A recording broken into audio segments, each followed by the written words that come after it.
What's going on YouTube? It's me, your boy, back at again with another video, and today I'm going to be showing you my really in-depth guide on how to do Korean barbecue at home, all the stuff you need, and how you could be supporting Koreatown in the process. Look, if you don't know by now, you should know that Koreatown restaurants are really struggling during this pandemic. While some restaurants are doing okay, like your BCD tofu houses with takeout, Korean barbecue really doesn't translate well to takeout. The whole allure of it is that you cook it yourself at your table. And since you can't really do that, a lot of Koreatown or Korean barbecue places in general are struggling. Take this restaurant that I'll put up, for example.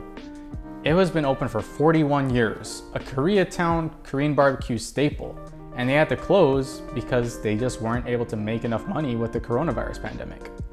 And it also needs mentioning that not every Korean barbecue restaurant can translate well to dine-in. Right? With the rules, they have to do dine-in outside. And in Koreatown, you will know that parking is at a premium.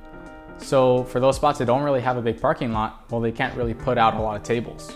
So with no end in sight until we get a vaccine, I'm gonna be showing you how to do Korean barbecue at home while also supporting these restaurants and Koreatown in general in the process. Before I do, please consider giving this video a like. If you haven't done so already, please consider subscribing.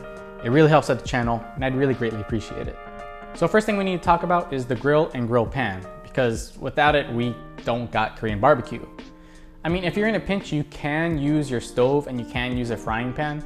But again, Korean barbecue is all about doing a tableside or tabletop. So let me show you where to get the grill pan and which one to get. In the outdoor Korean barbecue restaurants that I've been to, they all use a decently strong butane stove. They're all pretty much the same, but you want it to be at least 9,000 BTU strong.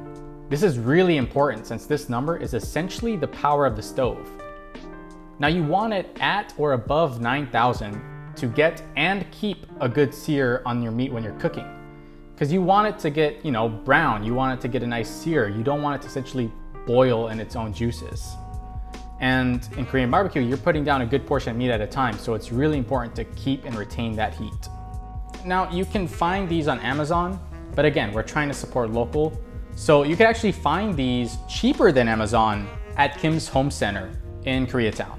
If you haven't heard about this place, it's awesome. And I've really only seen locals go there.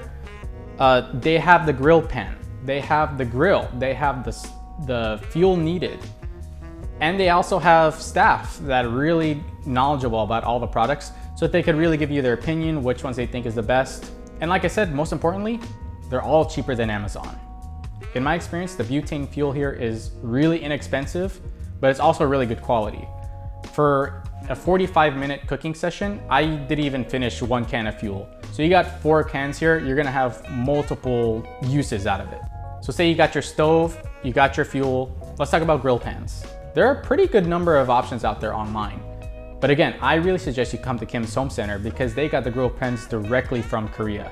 And actually, this grill pan that I ended up purchasing, I saw the exact same model at an outdoor Korean barbecue restaurant. So if it's good for Korean barbecue restaurants themselves to serve, hundreds of people in a night outdoors, I think it's good enough for you to use at home.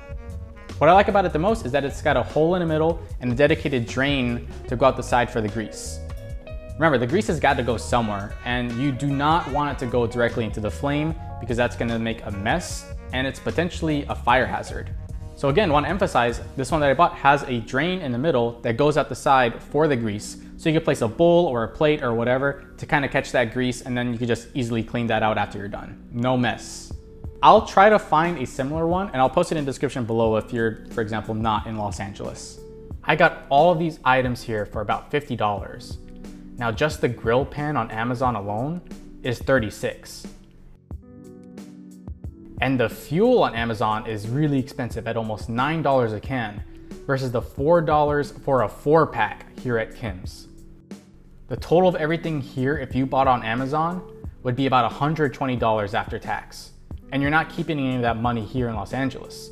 Again, we need to try and shop local as much as we can to support jobs out here. If you never put one of these stoves together before, here's how to do it. Take your brand new stove out of the packaging and remove the wrapper. Then place down your grill cover correctly, and now it's time to put in your fuel. Make sure that your stove is unlocked. They usually have a lever on the side of it, and place your fuel down. Make sure to lock it in place after, because some grills, they just won't let you use it if you don't. And then simply place your grill pan on top. And now you're ready to just turn on the ignition and it's time to cook. Something I really want to emphasize here is when you're cooking, make sure you have really good ventilation. Like your oven at home, these butane stoves release carbon monoxide, which is harmful to us humans. The manufacturer recommends you cook outside. I personally decided to cook inside, but I made sure to have really proper ventilation. I actually bought a fan at Kim's that a staff recommended and placed the stove near my window with the fan on. I personally had no issues, but your situation might be different. So for legal reasons, I recommend you cook outside just to be safe and don't replicate what I did here. But if you decide to, I'm not responsible for anything that happens. Now for most people, the reason you go to Korean barbecue is to stuff your stomach with as many different kinds of meat as possible. Now if your stomach is anything like mine, you've been craving that bulgogi, that brisket, that beef tongue, beef belly, pork belly. So many different options, right? And I want you to know that you could easily find these and cook it yourself at home. What some of these restaurants have been doing to stay afloat is actually acting kind of like a meat market. So you could actually call up some of these restaurants, and I'll try to compile a list and put it in the description below, of what places are selling the raw meats. So you can just give them a call, get your meats, and support these businesses in the process. Something I also want to mention is please consider buying beer or soju from these restaurants because they make a lot of their money from drink sales. It'll be a little bit of a markup, but again, we're trying to keep these places afloat so they could still be there once we're done with this pandemic and we go back to dining in person.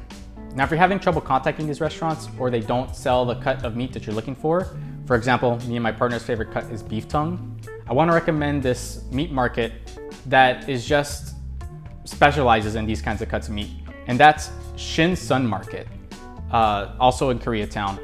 I went in there, it was a really small shop, but they had all the stuff that I was looking for. They had my beef tongue, they had, the short rib that I was looking for, and it was all pretty reasonable in price, and it was really good quality. So again, try to contact the restaurants, but if you're not able to or they don't carry the kind of meat you're looking for, contact Shin Sun Market because you will be blown away with the quality that you're getting in these Korean barbecue cuts. Now for me and my partner, about 1.25 pounds of beef tongue and 1 pound of short rib was perfect for us. We were perfectly full at the end. So you want to kind of gauge for about 1 pound of meat per person. So now that you got your grill, you got your grill pan, you got your fuel, you got your meats, we're forgetting one last thing. Well, actually, 2 last things if you didn't like this video already. But the last thing is banchan, or the side dishes that accompany Korean barbecue. And I want to really emphasize these because I really think banchan makes a good Korean barbecue spot great. You need all these different, side dishes for that acidity to kind of cut through the meat. That kimchi, those pickled cucumbers, all of that just kind of helps elevate your experience so you can eat more meat so your mouth doesn't get tired of eating the same texture. And again, helps cut through the grease, makes you enjoy your meal a lot better, makes you feel a lot less heavy. Really recommend. Now again, this is where I emphasize the importance of shopping local and supporting local. In researching for this video, I found a Eater article about this place that specialized in banchan. The different kinds of kimchi, the different kinds of side dishes. And apparently it was one of the best places to pick up these side dishes, but unfortunately they closed a couple months ago due to the coronavirus pandemic. This is such a great resource lost, and then I ended up having to go to a chain market to get them. So really, please shop local, support local, so we have these places still after the pandemic. Now that we have everything assembled and we have our meats and we have our banchan, it's time to get cooking. Turn on your pan, and once it's all heated up, start placing down your meats. Something to note is take it easy with the amount of meats you cook at once. You don't want to overcrowd the pan since that will just make the meat not really get a good sear and it'll take longer to cook and it might get chewy. But if you got a strong enough stove, it should handle a good amount, no problem, get a nice sear, and you're gonna be in for a good time. And I have to say, everything came out awesome. The stove and grill pan worked flawlessly, the meat quality was amazing, and served with some good banchan and ice cold Korean beer, my partner and I will definitely be doing this again. This is a great alternative if you don't feel comfortable dining in at the restaurants that are currently open. And with this, you're still supporting Koreatown in the process. I highly recommend you try it out. Something I also really love at Korean barbecue spots is corn cheese. I don't know, the gooiness from the cheese and sweetness from the corn makes for the perfect way to end the meal in my opinion. Now as for how to make it, I'll link the recipe below. But essentially, you just mix corn, cheese, mayo, sugar, and black pepper. Once you're done mixing, get some aluminum foil, place a good portion of your mixture in the middle, and fold well so the foil doesn't break or leak. And once you're done with all your meats, just place it on the grill until it's heated through. And you know you're done once the cheese is all gooey and stretches like this. If you never had it, I'm telling you it's an amazing way to end the meal, and I highly recommend you try it out. And there you have it everyone. That is my guide on how to have an amazing Korean barbecue experience at home. I just showed you where to get all the stuff you need, what to get, and where to get your meats and banchan. So if you're interested, I really consider you buying everything in Koreatown. Again, we want to keep the money there. We want to help the economy here in LA. So buy everything local if you can. But most importantly, I hope you have a great barbecue experience at home. Please let me know how your night goes in the comments, what meat you cooked. Maybe if you have a suggestion on where to get the banchan that I was looking for in Koreatown, let me know. I'll keep an eye out. My name is David. Thank you for watching this video, and I'll see you in the next one.